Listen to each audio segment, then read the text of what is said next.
के बाद एक गाय लाकर खड़ी कर दी, बहुत से लोग इकट्ठे हो गए। हजरत मोहम्मद जी ने अपने वचन से गाय को मार दिया, लेकिन जीवित नहीं कर सका। वो डिस्चार्ज होगी बैटरी, वो अस्थायी चुंबक खत्म हो गया। तब कहते हैं, तब हम मोहम्मद याद कियो रे, शब्द स्वरूपी हम बेग गयो रे, जी मुई गऊ हम बेग जवाई, जब मोहम्मद का निश्चय आई, तुम कबीर अल्लाह दरवेशा, जब मोहम्मद का गया अंदेशा। परमात्मा को याद किया, जब अपनी बेइज्जती होती देखी हजरत मोहम्मद जी ने, क्या तो बात बिगड़ गई। जब अल्लाहू अकबर है, सबसे बड़े भगवान, मेरी रक्षा करो, मेरी इज्जत का मेहर करो। तो उसी समय परमात्मा शब्द रूप में केवल हजरत मोहम्मद को दिखाई दे रहे हैं, अन्य को नहीं। परमात्मा ने जाके एक थपकी मारी, गाय जीवित होगी। लोग समझ रहे थे कि हजरत मोहम्मद जो दुआएं कर रहा है इसी से जीवित हो गई है। कहते हैं परमात्मा अपनी महिमा का भूखा नहीं है, अपनी प्यारी आत्मा को महिमा देकर कि भगवान में आस्था बनी रहेगी इन लोगों की, ये नास्तिक ना हो जाएं। काल चाहता है नास्तिक हो जाएं, गलत साधना करें, कुछ दिनों में इनको लाभ हो नहीं, फिर ये सब डाकू, लुटेरे, चोर, ठग, दारू दप्पा पीने लग जाएं और ये अपनी भक्ति को दूर हो जाए। परमात्मा चाहता है कि जब तक ये तत्व ज्ञान प्रचार करने का समय आए तब तक ये आस्तिक बने रहे। अब क्या हुआ, उनके अनुयायियों ने दोनों दिन नोट कर लिए, जिस दिन बकरा मार के जीवित किया था और गाय मार के जीवित की थी।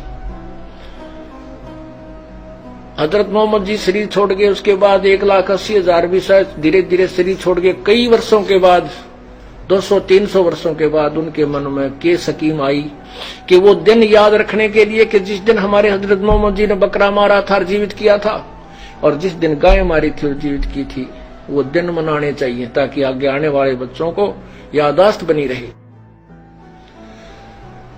उसके लिए उन्होंने क्या कहा कि एक गाय को कलमा पढ़ देंगे और मार के जंगल में डाल देंगे, एक बकरे को जो दिन दोनों दिनों को, और हम नहीं खाएंगे क्योंकि मांस खाना पाप है। जंगल में डाल देते, एक वर्ष में जब भी वो समय आते बकरीद मनाने के या वो जो भी उनका पर्व था, उस दिन वो जंगल में उस बकरे को या गाय को जंगल में डाल देते थे कत्ल करके। ऐसे ऐसे हजारों सैकड़ों हजारों की संख्या में जगह जगह गांव गांव में ये ऐसे वो पर्व मनाया जाने लगा। उसी दौरान एक अकाल गिर गया, दुर्भिक्ष। अकाल गिरने से हाहाकार मच गई, लोग भूखे मर रहे थे। उसी दिन वो पर्व आ गया गाय काटने का। वो गाय को हलाल करके धीरे धीरे काटना, गला भी प्यार से धीरे धीरे, इसलिए हलाल कहते हैं। उनकी अपनी स्कीम थी, मोहम्मद साहब या उन नबियों की नहीं थी। उन्होंने वो सब जगह सब गांवों में वो दिन पर्व मना करके और गाय बिस्मिल करके बाहर डाल दी गई। अब लोग भूखे मर रहे थे। 2-4 मुसलमानों ने उस गाय के मांस को पकाकर खा लिया। अन्य मुसलमानों ने देखा कि ये तो जुल्म कर दिया इन्होंने, मुसलमान होकर के मांस खा लिया। परमात्मा कहते हैं मुसलमान सो मांस छू है नहीं, मांस बकै सो गोला। तो सब जगह झगड़ा हो, वो समस्या पैदा होगी, बवाल मच गया, इनको सजा दो, इनको ये कर दो, सजाए मौत दो, इन्होंने मांस खाया है।